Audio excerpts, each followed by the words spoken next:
Garuu achi keessatti jechuudha of eeggannoo guddaa godhadhu naan jechaa ture. Of eeggannoo guddaa godhadhu achi keessattuuyyuu naan jechaa ture. Ishiin jedhaani akkasitti sin shawwadu jechuudha. Achuma keessattuu shawwadam. Dhugaa. Ani immoo achi moodii koo hin shawwadamin hin nyaattamin. Dhugaa biyya ormaatitti laffaatetti dafqa kee buustetti. Kulaalitii kee lamaan dhabdeeti. Ashamaa jirtuu jaallatamoo kabajamoo obboloota koo biyyoota gara garaa keessatti argamtan hunduma keessaniif nagaan koo bakka jirtanitti isin bira haa ga'u. Akkam jirtu nagaa keessanii ani obboleettii keessan kanan ta'e nagaa kootiin isin jechuu barbaada. Kanatti aansuudhaan anis obboloota koo akkuma keessan hojjedhee argachuudhaaf karaa biyya ormaa keessa kanan jiraadhu.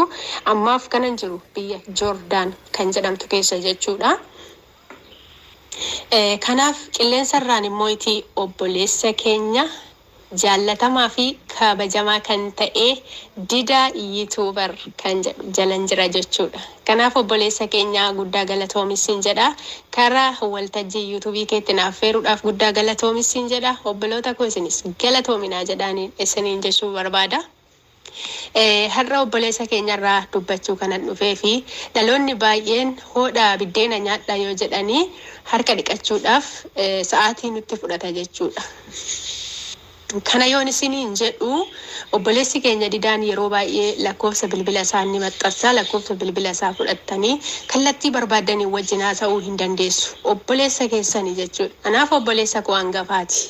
Obboleessa koo akkas tiruu yoon isiniin jedhu obboleessa koo kana wajjin dhaladhe caalaa anaaf obboleessa jechuudha.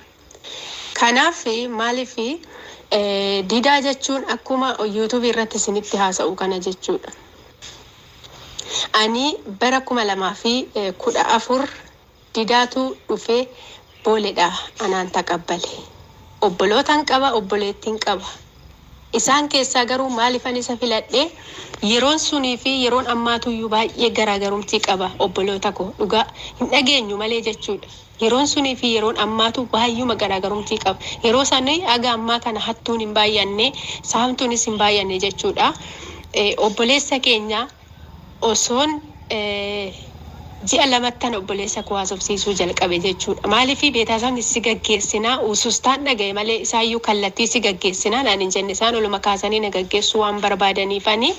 Anis immoo hasaasa isaanii waanan dhagayeefan dafee obboleessa koo lakkoofsa bilbila isaa fudhadhee karaa waastaappitiin karaa iimootiin haasofsiisuu jalqabe jechuudha. Innis immoo guddaa haa galatoomu kallattii ani barbaaduun na simachuudhaaf qophii ta'ee na eege jechuudha. Takoo obboleessa koo jiin lama yoo na hafuun qatti godhee haasofsiisee jechuudha. Nan haasofsiisa sagalee kiyya dhaggeeffatee sekondii odoo hin turin naa deebisa. Sekondii odoo hin turin sagalee dhaggeeffatee yaada nani kennuuf san dafee too'ii naa deebisa jechuudha. Lakka adaraa inni fudhachuu isaa maalirratti hin beeka namni dubbii arraba isaatii fi yaada isaa gargar baafachaa deemtu jechuudha. Namni dhugaadhaan garaa qajeelummaatiin hojjetuu fi jallinaan hojjetu ni beeksisa. Ana akka kootti jechuudha. Kanaaf nan haasofsiisee ishii rakkoo tokko hin qabu. Kana ittuuyyuu hin dhiphatini guyyaa tikeettiin si harka gahu tikeettii kee qofa suuraa kaasee na erginaan jedhe. Kazaa gaafa tikeettiin harka na gahu footoo kaasee nan ergee fi Dubaay irraa gara Itoophiyaa jechuudha. Halkan keessaa sa'aatii 4 buune jechuudha. Sa'aatii 4 buune. Sa'aatii 4 buutanii jedhee naa dawwalee buunee jirra kinoo bu'ee tan jiran jedhee. Halkan guutuu naa dawwalaa bule dhugaa dubbachuudhaaf na gorsa achi keessattuu rakkoon hin jira waan ta'eef of eeggadhu. Namni si haasofsiiseef namatti dhiyaattee hin haasofsiisin. Halkan guutuu jechuudha dhimma godhatee jechuudha akka mataa ofiitti fudhatee achi keessatti akka nani gibbii alaa akka gaduu garagartanii akka laalle naan jedha. Gaduu garagartee akka laalle. Keessaa gadi ba'uu miti naan jedha.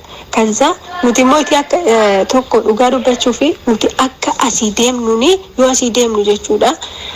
Yeroo anama fakkeenya fi makiinaa yoon seene akka nama kunoo hurrii wayiitti buute akkasitti nama joonjessa jechuudha. Biyya ormaa keessatti mana keessatti shafaxamnee teenya waan ta'eef waggaa 4, waggaa 5, waggaa 6, waggaa 7, 15 kan hojjetu jira. Manuma keessatti joonja'ee teenya waan ta'eef gaafa gadi baatee ifa argitu sitti dukkanaa. Namatti dukkanaa dhugaa dubbachuudhaaf. Kanaaf obboleessi koo immoo dhugaa dubbachuudhaaf waa baay'ee hubateeti achi keessaa akka gadi hin baane. Ganama nan dhufa siifan dawwalanaan halkan guutuu dawwalaa bulee garuu raftanii jedha hin teessuma maal goote akkasitti jechuudha. Achi keessattuu iyyuu akkasittiin akka sammuun keenya bashannanuuf waa baay'eedhaan jechuudha. Hin dawwalaa raftanii jedha hin qorraa jedha maali jedha akka hirribnu hin qabne jechuudha. Kanaaf achi keessattuu iyyuu wanta baay'eetu jira. Achi keessattuu iyyuu waa baay'eetu jira kan jedhu achi keessaa akka nuti gadi hin baane. Halkan bariite moo hin bariine dhimma godhatee jechuudha. Bariite moo hin bariine sa'aatii 12 obboleessa koo odoo ta'e akkasitti naan dhimmu. Dhugaa obboleessa koo tiruu odoo ta'e hagas naan dhimmu. Maaliif achi keessatti akkasitti nu naanna'aa bulee ganama keessa sa'aatii 12 yoo ta'u dhufee na biratti bu'e. Haga inni dhufee barri irra gahutti akkana niqniq hin jenne jechuudha. Achi taa'ee eegaa bulee achi dhufee ganama obboroo dhimma godhatee qorraa bakka maal isinii jechuun cabbiidha. Dhugaa anaafuyyuu baay'ee anumtuu baay'ee nan dhiphadha jechuudha. Bakka isaan dhiphadhe halkan guutuu akkasitti itti dhimmamaa bulee ganama bariite moo bariine na biraan bahe. Didaanii dhugaa dubbachuuf kanaaf isa xumuraa waanan isiniin jechuu barbaadu gorsallee isiniif ta'a jedhee waanan yaaduuf jechuudha obboloota koo. Didaanii dhugaa dubbachuuf haqqabaabaliin inni isin taqabbaluu fi kan namoonni kuuwwan isin taqabbalanu garaagarumtii qaba jechuudha. Asumaan immoo itti didaa siinillee waanan jechuu barbaadu ati ijoolleedha ababaa bittee hin dhuftu ijoolleen kanaaf yookiin inni ababaa fidee dhufu jedhanii too'ii gara kee dhufuu didu. Ababaallee bittee dhufuu qabaattas hin jedha amma booda. Kanaaf obboleessa koo dhiifamaan nan qalladee. Kanaaf obboloota koo maal isiniin jechuufan isa xumuraa jechuudha. Ilaa nuti amma obboleessi keenya isa alaat arge malee isa keessatuyyuu waan hubate miti. Garuu achi keessatti jechuudha of eeggannoo guddaa godhadhu naan jechaa ture. Of eeggannoo guddaa godhadhu achi keessattuyyuu naan jechaa ture. Ishiin jedhaani isas kan inni geeffadha dubartoonni achi keessatti kompiitara hojjetan jechuudha. Dubartoonni achi keessatti kompiitara hojjetan isaan waraasan isaanii hattuu mataan isaanii jechuudha. Nurra zooraa bulan jechuudha. Nuti qaa walitti qaqqabannee yommuutti nuti qorras waan ta'eef ijoolleedhaan toora tokko qabannee teenye achitti nurra zooru. Birrii zirzirii yoo barbaadan nuun jedhu, kaardii yoo barbaadan jedhu, siimii yoo barbaadan jedhu akkasitti isin shawwadu jechuudha. Achuma keessattuu shawwadama. Dhugaa ani immoo achi immoo didaa maallaan jedhaa wanti isaan isin gaafatan waa tokko hin dhagayiniifi naan jedha. Inde jedhee tanan ani kan isaanis nan dhaggeeffadha kan isaan achii naan jedhanis immoo nan dhaggeeffadha. Kazaan maali akkuma inni achii na gorsutti isaan nurra zooraa bulan. Kaardii jedhanii siimii jedhanii maal jedhu maal isin yaa dhufu maal isiniif innu jedhu birriin qabdu jedhu akkasitti nu jala wanyochi shurshuraa bulan jechuudha. Dhugaa dubbachuudha. Kazaa achi keessa is gadi hin bahin jedha. Kan achi keessattis of eeggadhu naan jedha. Kallattiin lamaan odoo na gorsu odoo akkana ijji isaa nurraa eenyuun jedhini odoo nurraa hin xalayya'in lafti bariite innu ka'ee tooyi dhufee isiniin jedha. Kanaaf obboloonni immoo itti obboleessa keessan dhugumaan gootanii obboleessi keenya maaf nu bira hafaa akkamittiin inni bichaan nu galcha yoo jettanii obboleessa keessan waammadhaa. Obboleessa keessanii waammatinaa isiniin hin jedhu waammadhaa haa dhufu. Inni haa dhufu garuu obboleessa keessan didaadhaan wal barsiisaa jechuudha. Silkii isaa kennitanii fi isa wajjin haasa'ee makiinaa qabatanii isaan lamaan yoo dhufani shakkii tokkollee hin qabu jechuudha. Maaliif obboleessi kee yookiin baadiyyaarraa dhufuu danda'a obboleettii koo. Baadiyyaarraa waan dhufuufi achi ilaalanii beeku. Achi ilaalanii waan beekaniif ijaan beeku waan ta'eef jara lamaanuu karchallee galchuu jechuudha. Iqaashirraa sassaabbatanii. Kanaaf obboleessa kee waammatiin jechaa hin jiru waan ta'eef obboleessa kee waammadhu gin lakkoofsa didaatiin jari lamaan wal argatanii wajjin dhufanii si taqabbaluu qabaatu. Obboleettii koo hin shawwadamin hin nyaattamin. Dhugaa biyya ormaatitti laffaateeti dafqa kee buusteeti kulaalitii kee lamaan dhabdeeti. Ceekuun kee lamaan si buqqa'eeti uffata gandaa tokkosaa oolte. Kanaaf nama gargar baafachuu isin barbaachisa.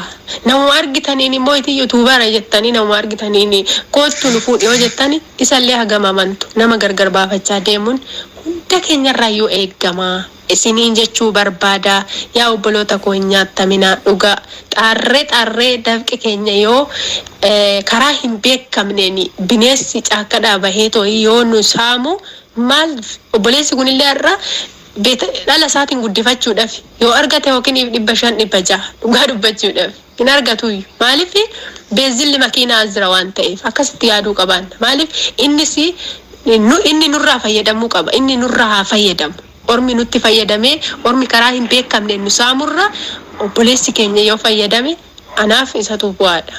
Dhugaa garuu nama gargar baafachaa deemuun baay'uma gaariidha. Gin didaa jechuun anaaf dhugaan isiniin jedha tiruu kooti anaaf. Kanaafi obboloota koo ila hundi keessan ani garuu akka didaa waamati didaa wajjin galaa isiniin jechaa hin jiru. Garuu namumaa gargar baafachuun iyyuu waan tokko jechuudha. Nama gargar baafachuun.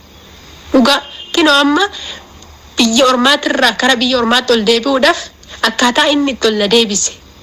Karaa hin beekamne dhugaa waaqayyooti paaspoortii kiyya akkuma galeenanii isatti sarakkabee biraa galee ofumaa isaatii hojjete kallattiin yaani barumsa baradhu qofaaf na waame malee jechuudha. Kanaafi deemsas taanan galiisas taanan nama gargar baafattanii yoo deemtan natti tola. Nyaattamuun keessan garuu bu'aa tokko hin qabu. Dhugaa kanan isiniin jedha dogongoran qabu immoo na uffalchaa galatoomaan isiniin jechuu barbaada.